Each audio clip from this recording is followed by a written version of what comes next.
Begini cara aku mengolah rebung sebelum aku jadikan sayur enak guys.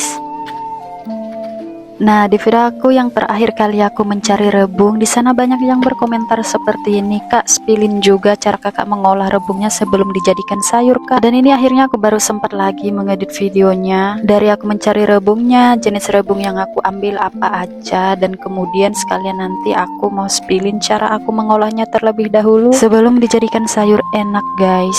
Dan yang pertama, terlebih dahulu aku mencari rebungnya ya tentunya di hutan dan pastinya di rumpun bambu. Untuk jenis rebung yang aku ambil ini namanya di daerah aku rebung munti. Sekilas rebung ini mirip dengan rebung betung ya guys. Dan aku mau ngasih tahu teman-teman yang berkomentar bahwa ini rebung betung. Aku perjelas ya guys kalau ini bukan rebung betung tapi rebung munti. Sekilas mereka emang sedikit mirip dan aku mau ngasih tahu ciri pertama perbedaan antara rebung munti dan rebung betung ini adalah yang pertama dari warnanya. Rebung betung punya warna hitam pekat, sedangkan rebung munti ini punya warna yang terang dan sedikit kayak coklat, ada pinknya juga. Dan untuk rasanya mereka sama-sama manis ya. Karena rebung munti ini juga selain namanya rebung munti, kita bilang di sini namanya rebung manis. Dan untuk jenis rebung atau jenis bambunya banyak sekali di daerah aku yang bisa kita makan. Tapi rebung yang paling populer dan juga jumlahnya banyak itu ya rebung munti, guys. Nah, tadi aku udah selesai mengambil rebungnya, lalu kita lanjut dulu ke kebun kita. Di sini kita menemukan keladi yang kita tanam tahun kemarin itu udah tumbuh subur dan besar banget, guys. Dan kemudian kita lanjut mengambil jantung pisang liar atau di daerah aku ini namanya pisang monyet ya, guys. Pisang ini tidak kita tanam tapi tumbuh liar di sisa ladang kita yang tahun kemarin. Dan ini videonya aku persingkat saja. Ini langsung aja kita ke air sungai kecil untuk mencuci semua sayuran yang kita ambil tadi. Yang terutama kita harus cuci rebungnya dulu, guys. Nah, ini aku paling suka kalau kita pergi ke kebun yang ada sungai kecilnya. Selesai mengambil sayur mayurnya, kita bisa langsung cuci di sungai ini. Apalagi kalau kita mengambil rebung, kalau aku wajib sekali kita cuci dulu ke air kecil atau sungai kecil seperti ini biar sampai di rumah itu udah dalam keadaan bersih. Dan selain alasan itu juga karena rebung ini ada miangnya ya guys, yang bisa bikin gatal, jadi bisa langsung kita cuci. Selesai mencuci sayur mayurnya, aku salvok dengan daun sirih ini guys. Seperti biasa tidak akan terlewatkan jiwa metik-metikku ya, langsung aja gas. Daun sirihnya nanti buat kita nyirih di rumah. Dan ini hasil sayur mayur kita ngebolang hari ini. Langsung aja kita mau pulang guys. Dan kita harus menyeberangi sungai ini terlebih dahulu baru kita sampai di rumah. Oh ya, nama sungai yang aku lewatin ini namanya Sungai Ansolo. Kalau lagi musim kemarau sungainya ini surut dan bisa kita seberangi seperti ini. Tapi walaupun surut kita harus tetap hati-hati guys, karena batu-batu yang ada di sungai ini tuh licin, lumayan bisa bikin kita jatuh dan terpleset seperti ini. Dan singkat cerita ini aku udah sampai di rumah. Ini keesokan harinya ya guys. Langsung aja rebung-rebung yang kita ambil kemarin mau kita olah terlebih dahulu sebelum kita jadikan